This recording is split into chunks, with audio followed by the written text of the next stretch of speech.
તાલુકાના મુરુ ગામે મહિલા સંબંધના વિવાદમાં બનેલા હૃદય હચમચાવી મૂકનારી હત્યા પોલીસે ગણતરીના દિવસોમાં ઉકેલી દીધી છે। મિત્રે મિત્રની કરેલી આ ક્રૂર હત્યાએ સમગ્ર પંથકમાં ચકચાર મચાવી દીધી છે। મહિલા સંબંધનો મુદ્દો કિશોર અને રમેશ વચ્ચે ચાલતો વિવાદ ધીમે ધીમે ઘોર વૈમનસ્યમાં ફેરવાયો હતો।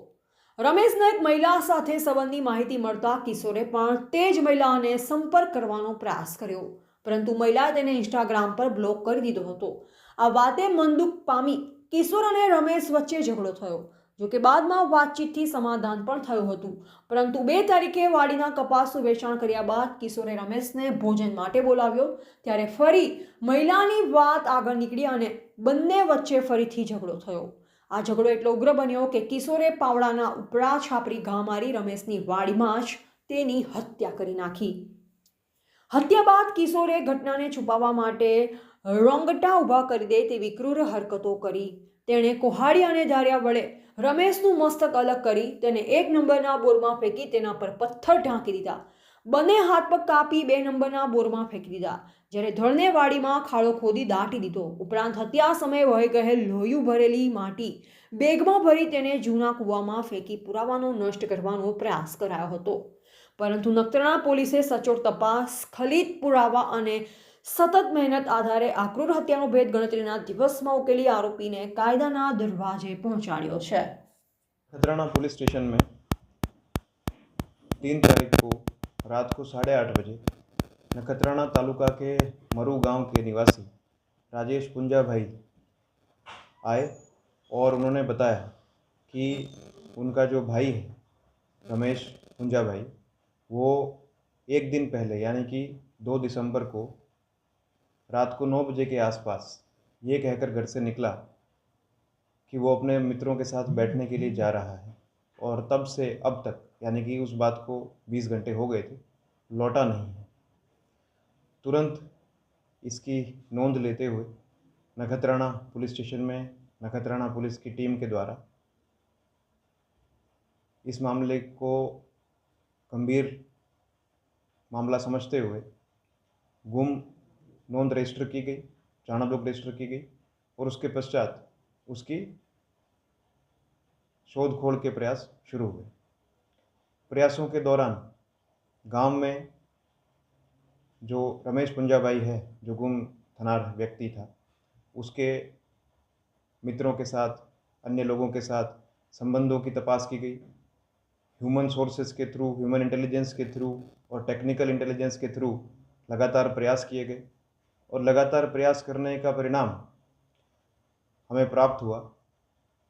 जानकारी प्राप्त हुई, लगातार इंट्रोगेशन करने के कारण रमेश पुंजा भाई का मित्र, जिनसे रमेश का मोबाइल फ़ोन भी रिकवर नखत्राना पुलिस ने किया, उसने वारंवार इंट्रोगेशन के पश्चात एक कबूलनामा प्रस्तुत किया, जिसके अनुसार किशोर और रमेश ये दोनों के बीच में एक महिला के साथ संबंधों को लेकर के आपसी तनाव पहले से चल रहा था।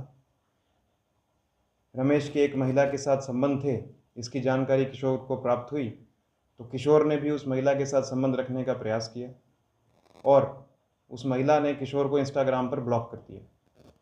इस बात का मन दुख रखते हुए रमेश और किशोर में झगड़ा हुआ कुछ दिन पहले, और उसमें बाद में आपस में बातचीत के द्वारा समाधान हुआ, और दोनों साथ में फिर से मित्र के रूप में रहने लगे। लेकिन किशोर कहीं न कहीं इस बात से लगातार प्रभावित था, और उसने 2 तारीख को अपने कपास की जो फसल थी उसका बेचाण करके रमेश को अपने खेत में भोजन के लिए आमंत्रित किया। आमंत्रण पाकर रमेश और किशोर दोनों मोटरसाइकिल पर रात को 9 बजे के आसपास किशोर की वाड़ी में जाने के लिए रवाना हुए, और रास्ते में उनको विनय उर्फे सुमित, जो मरुगाई निवासी है, वो भी उनका मित्र है, वो मिला, और उसको भी वो अपने साथ में वाड़ी पर ले गए।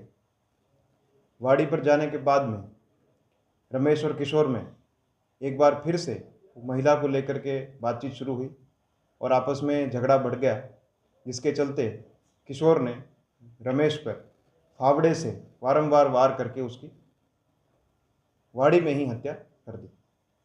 हत्या के पश्चात जो हकीकत किशोर ने बताई वो इस प्रकार है कि उसने मर्डर के पश्चात सारे पुरावाओं को और डेड बॉडी पुलिस को ना मिले इसके लिए कुछ प्रयास किए।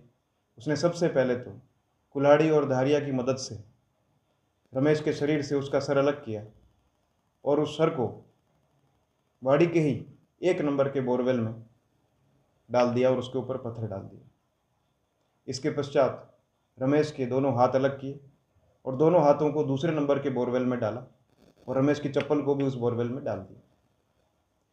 तीसरे नंबर के जो बोरवेल था उसमें उसने कुल्हाड़ी और धारिया को एक थैली में डाल करके उसमें डाल दिया और उसमें भी उसने पत्थर डाल दिए। इसके पश्चात एक जूना कुआं जो गांव में था उसमें भी उसने वहाँ जो माटी थी जहाँ पे लोही लग गया था मर्डर के स्थान पर, उस लोहे मतलब जो खून था वहाँ पे, वो खून से भरी मिट्टी को एक बैग में डाल करके वो जूने कुएं में उस बैग के साथ उसको डाल दिया ताकि पुलिस को भविष्य में पुरावा ना मिल सके। इसके अलावा उसने जो रमेश का शरीर था उसको वाड़ी में ही 174 सेंटीमीटर लंबाई का और लगभग 2 से 2.5 फीट की गहराई का गड्ढा खोद करके उसमें प्लास्टिक की थैली में डाल करके उसमें माटी डाल दी। इसके पश्चात रमेश ने, जब पुलिस 3 तारीख को रजिस्टर करने के बाद 4 तारीख को लगातार उसको ढूंढने का प्रयास कर रही थी रमेश को, तो किशोर ने रमेश का फ़ोन पुलिस को रजू किया और पुलिस को गलत दिशा में दौड़ाने का भी प्रयास किया। लेकिन किशोर की ये इंट्रोगेशन के पश्चात जो डिटेल्स प्राप्त हुई वो डिटेल्स के बाद में कल नखत्राणा पुलिस स्टेशन जो लोकेशंस किशोर ने बताई थी उसकी वाड़ी में गई और वहाँ पर जाकर के सभी बोरवेल से और ये प्लेस ऑफ ऑफेंस से रमेश का धड़ भी बरामद किया है।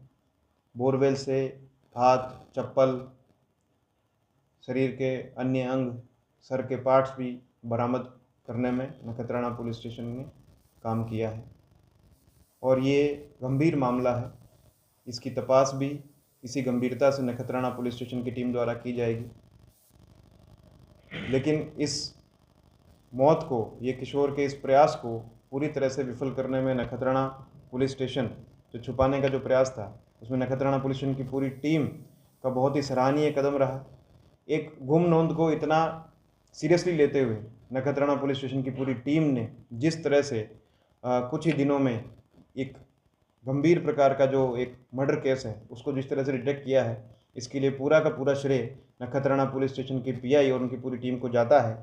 तो नखत्राणा पुलिस स्टेशन के हमारे जो टीम है जिन्होंने इस केस में रात दिन एक करके इसको डिटेक्ट किया है, उसमें नखत्राणा पुलिस स्टेशन के हाल ही में डीजीपी डिस्क से सम्मानित हमारे पीआई एम मकवाणा और उनके साथ में PSI RD Begadia, MV Shamda, ASI Pinkraj Singh Solanki, Virendra Singh Jadeja, Jayanti Bhai Majhi Rana, police head constable Dilip Bhai Damor, Mohan Bhai Ayar, Narendra Singh Soda, police constable Mukesh Bhai Modi, कुंपा भाई चौधरी तथा दामजी भाई जेपार, ये सभी को इस डिटेक्शन का पूरा क्रेडिट जाता है।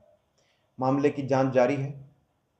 हमारी टीम सभी वैज्ञानिक पुरावाओं को वैज्ञानिक तरीके से कलेक्ट कर रही है। एक्सपर्ट्स की भी ओपिनियन ले रहे हैं, राय भी ले रहे हैं।